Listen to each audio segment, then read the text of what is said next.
Hello, welcome back to my channel. So I just wanted to make a really quick book thoughts video about Far from the Madding Crowd by Thomas Hardy. And the reason I wanted to call it a thoughts video versus an actual review is I'm not going to talk any about really about in detail about the plot or kind of the narrative of the story, and instead just focus more on my experience reading the novel and some of my thoughts about the novel as a whole. So this is my first ever Thomas Hardy novel to read, and I absolutely loved it. It's not too long. It's right around 300 pages, I think a little over 300 pages, and so it's not a very aggressive work to tackle, and it can be read pretty quickly. It's a Victorian novel. The basic premise of the novel is we follow Bathsheba Everdeen, who is a young woman who inherits a farm after the death of a close relative.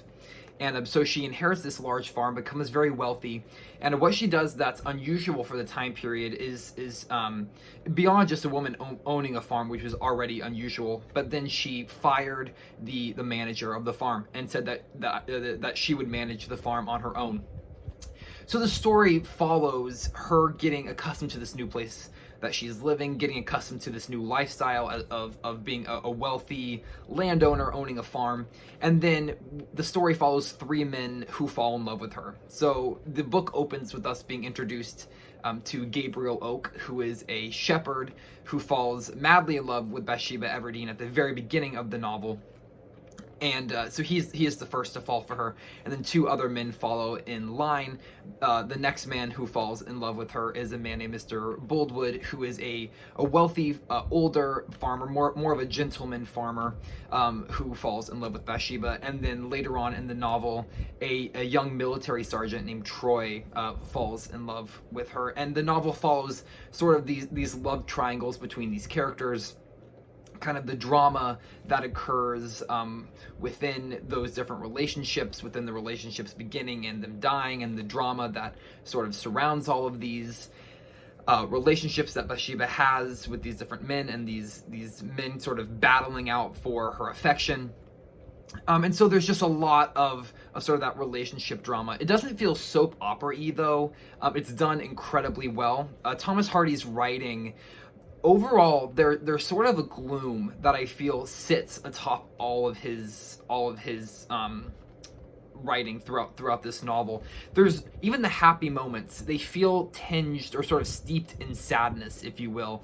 And so it's not a happy book. It's not a happy novel.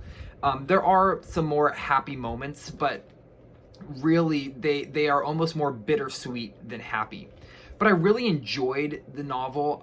The dialogue was splendid. The characters are incredibly lifelike. They are incredibly easy to connect to. They feel very three-dimensional. Their problems feel very real.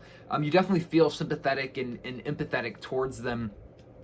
And honestly, I loved all of the characters. I felt that the way this novel is set up, Bathsheba Everdeen is our main character, but so many times it feels more like a novel of an ensemble cast versus a novel with a singular main character, which I really love that. I love when you can have that ensemble cast feeling where you sort of are pulling equally for all of the characters, and you don't have you're not just pulling for one character. You want everybody to win. You're rooting for everyone.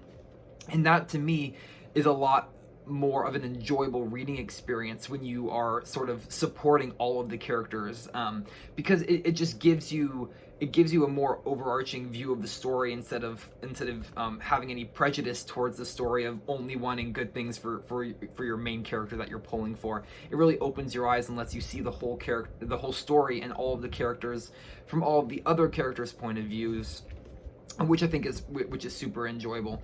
So I absolutely loved it. I will certainly be reading more Hardy in the future. I'll even be rereading this in the future. I am sure of it. If you have read Far from the Madding Crowd and you have any thoughts about it, please let me know down in the comments below. Thank you so much for watching. If you are not subscribed, please subscribe to the channel if you would like to see more videos like this. And if you are already subscribed, thank you so much. I really appreciate it. Thank you so much for watching, and I will see you in the next video. Bye.